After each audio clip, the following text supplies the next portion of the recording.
Hello everyone and welcome back to my channel. If you are new here, my name is Jess. If not, welcome back. Before we get started on today's video, I would love for you to click that subscribe button, turn on those post notifications so you guys can be notified every time I upload a video. And without further ado, let's get started. So from the title, obviously you guys know that this is my Sephora VIB sale wish list. I do have quite a few items, like 15-ish items. With everything going on in the world, I definitely don't have money to be spending on this kind of thing. But I will have a recommendations video coming up if you guys have a little bit of extra cash. So for those of you VIB Rouge members, which in order to be a Rouge, you have to spend at least $1,000 per calendar year. And of course, I am Rouge just because I like to throw all of my money away to Sephora. So for the Rouge, they get 20% off and they get the longest. So it starts April 17th and ends May 1st. For VIB, it's 15% off starting April 21st through April 29th. And then for Insider, they get 10% off starting April 23rd through April 27th. And this is, I guess, their Spring Save event. So you would just use code Spring Save and you can use that however many times you want. Unlimited use. And with that information down, let's go ahead and get into my wish list items. I've got a lot of skin issues at the moment, so usually I would suggest to really delve into the skincare part of the sale just because skincare is the most expensive and you do get a percentage off. So I always suggest going for those higher priced ticket items, like if you want super, if you just want to go for it and go for La Mer or even something like Olay Henriksen, I would suggest going for those items just because you do get the most of your money from there. Skincare is typically the most expensive part of your routine, so I always suggest getting skincare items during the sale. So I'm going to go ahead and start off with my skincare wish list items. I have always been interested in La Mer. It is extremely, ridiculously expensive. And I don't know personally really anyone who uses it, but of course YouTube kind of sucks you in, and all of the YouTubers that I watch are obsessed with La Mer. So from La Mer, I want the concentrate, which is for the small bottle, which is only half an ounce, $190, and for an ounce, it's $370. That is insane. That is such an insane amount of money for the smallest amount of product. But it's got a lot of good reviews and it helps with fine lines, dullness, and even skin tones, wrinkles, things like that. And then probably the one thing I wanted most from La Mer is their foundation. It looks like such a beautiful foundation with kind of a lighter to medium coverage, really, really natural on the skin, but it is $120, which is a lot for a foundation. And then their pressed powder, which is $95, which is again, extremely expensive for foundation, but they do have like skincare properties, which is another reason why it's so ridiculously expensive, but you're also just paying for the brand name. Moving on to hair care, there are two things that I want from Moroccan oil. They're both the same thing. They're the Moroccan oil color depositing masks. They're only $7 and they come in a slew of different colors, but I do have blonde in my hair, as you can see, and it's just kind of like a temporary hydrating mask. So you only leave it on for, I think it says like 5 to 7 minutes, and then you would just rinse it out like wash your hair like normal and rinse it out. And it's temporary. It says it lasts about 5 to 7 washes, but it says the key benefits: hydrates, fights frizz, and adds shine. So I'm really, really interested to try this. I would like to try the colors Rose Gold and Bordeaux. Rose Gold's like a light pinky color, and then Bordeaux is like a dark burgundy. I would mix the two together and then put it in my hair. So if I can get my hands on it, the Bordeaux is out of stock right now, so if I can get my hands on it, I'll do a video on that, testing it. And then moving on to makeup, I would like to start off with Natasha Denona. So I really do want to try more of like her complexion-based products. I actually do have some cheek products, which I love, but I have been wanting the Tan, Bronze, and Glow palette for so long, since it came out. The colors in here look beautiful, and with my skin tone, I feel like I could use everything in the palette. So I'm really, really, really want that, and I think I might just get it just because I've been wanting it for so long, and it keeps catching my eye, and it's been sitting in my basket for months. And then I also want to try one of her sculpting powders in 0 to medium cool, just because obviously I've heard a lot of things about her contouring powder, plus I really don't have any contouring powder, just bronzers, and I like the cool undertone of it, so definitely want to give that a try.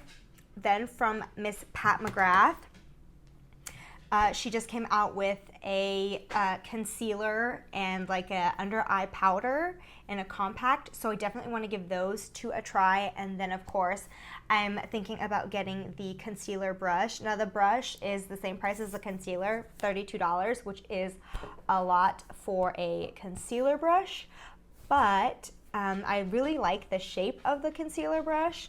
Diamond. I really like the shape of the concealer brush. And so I think I'm just going to go ahead and get all three, just kind of see how they work together. And in the concealer, I'm going to try L7 Light, just because it says it has peach undertones, and I've got really bad dark circles, so that peachiness will kind of offset for my that purple in my under eye bags. So I'm hoping that that's not going to be too light, but I know for sure I'm definitely getting those 3 items. And then I also want to, oh, I did forget another skincare from Olay Henriksen. I scar really, really easily, and because I have so many breakouts on my face, I really want to try the Olay Henriksen Dark Spot Toner. I've heard really great things about it. A lot of people say, you know, over time, the more you use it, it really does help kind of combat those scars and dark spots from acne scarring. So definitely want to give that a try. And then moving on to the foundation, I really don't have like, I mean, I've got more foundations than most people, but I really do want to get the YSL All Hours Natural Matte Foundation. I got like a little tester from Nordstrom, and I really, really like it. It's not, now I do have dry skin, so the kind of matte part throws me off a little bit. Or threw me off a little bit, but when I tried it, it just has such a nice finish. It's not super high coverage, but you can build it up, and I just really love the way it sits on the skin. And it was like such a small pot, but I made sure that I made it last, just because I didn't want to spend that $54 price tag for the foundation. But I think I'm gonna go ahead and bite the bullet and give it a try, just because I've been wanting to purchase it for such a long time, and I ran out of that sample months ago. So that is a foundation I want to try.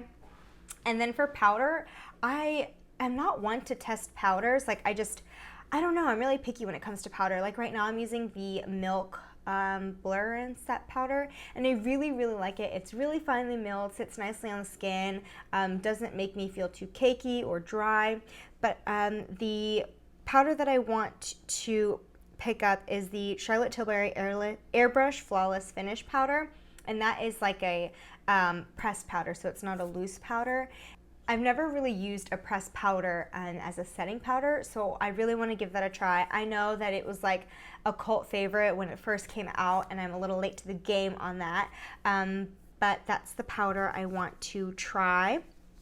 And then for eyes, the Urban Decay Heavy Metal Glitter Liners are not new by any means, but I really, really want to tap into the more like creative, colorful side of makeup. I feel like I've got plenty of eyeshadow palettes and really cool creative palettes. So I feel like those glitter liners will give my looks just a little bit more. Plus it's just something fun to play with. So I don't have any colorful like liquid liners like that. I've got a couple of the Melt like potted colorful liners. But these glitter heavy metal liners, I really, really want to get my hands on. Just a few colors, or even like a pink or a gold I think would be really cool. And then last but not least, lips. I've got enough lipsticks, lip glosses, and lip balms for all of the world. My collection is very vast just because lips are probably my most favorite part of makeup. I love liquid lipsticks, literally anything that has to do with lips I love. So there's just a couple of things that I want to try. Dior just came out with these lip glow oils. And they're like these super cute little tiny lip oils, but they're in such gorgeous packaging, and I really like the way the applicator looks. It doesn't look like you get a whole lot of product, but it just looks so beautiful. And the color that I want to get is called Pearl. Now, the amount that you get for $34 is kind of insane, but it is a lip oil, so I'm okay with that. I feel like it'll last a little bit longer. Plus, I've been a really big fan of lip oils instead of using like lip glosses or lip balms. Or like chapsticks. I just feel like a lip oil sits on the lips and also sinks in a little bit better. So I want to give that a try. And then Gucci Beauty last year came out with really, really nice lipsticks.